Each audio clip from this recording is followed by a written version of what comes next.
कर्म का सिद्धांत कहता है कि हर कार्य का एक परिणाम होता है। जैसे बीज बोया जाता है, वैसा ही फल प्राप्त होता है। यदि हम किसी के साथ अन्याय, छल, क्रूरता या स्वार्थ करते हैं, तो उसका प्रभाव केवल सामने वाले तक सीमित नहीं रहता, बल्कि वह हमारे जीवन की दिशा को भी प्रभावित करता है। यह प्रभाव तुरंत दिखाई दे, यह आवश्यक नहीं, लेकिन समय आने पर वह किसी न किसी रूप में सामने आता ही है। अक्सर लोग कहते हैं कि मैंने तो कुछ गलत किया, फिर भी मेरा कुछ बिगड़ा नहीं। पर कर्म का हिसाब समय से नहीं, न्याय से चलता है। कई बार बुरे कर्म का फल मानसिक अशांति के रूप में मिलता है। नींद न आना, डर, अपराध बोध, रिश्तों में दरार या आत्मविश्वास की कमी। यह भी एक प्रकार का दंड है, जिसे हम पहचान नहीं पाते।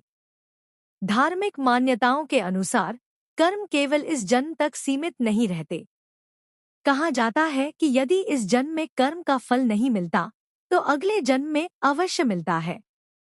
हालांकि आधुनिक दृष्टि से देखें तो भी यह सिद्धांत मनोवैज्ञानिक और सामाजिक स्तर पर सही प्रतीत होता है।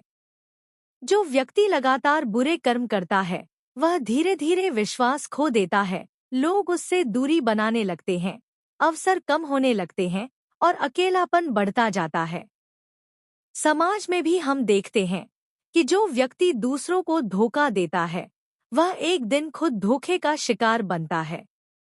जो दूसरों का अपमान करता है, वही अपमान सहने को मजबूर होता है। यह संयोग नहीं, बल्कि कर्मों की प्रतिक्रिया है। प्रकृति संतुलन बनाए रखती है और यही संतुलन कर्मफल के रूप में प्रकट होता है। हालांकि यह भी सच है कि हर दुख का कारण पिछले बुरे कर्म ही हों, ऐसा नहीं है। जीवन में कठिनाइयां सीख देने के लिए भी आती हैं।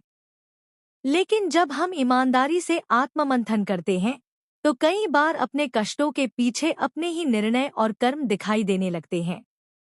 सबसे अच्छी बात यह है कि कर्म का सिद्धांत हमें डराने के लिए नहीं, बल्कि सुधारने के लिए है।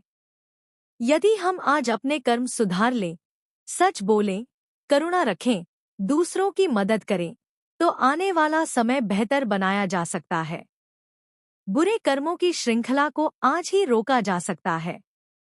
अंततः निष्कर्ष यही है कि बुरे कर्म वापस लौटते हैं, कभी सबक बनकर, कभी पीड़ा बनकर, तो कभी आत्मग्लानि के रूप में।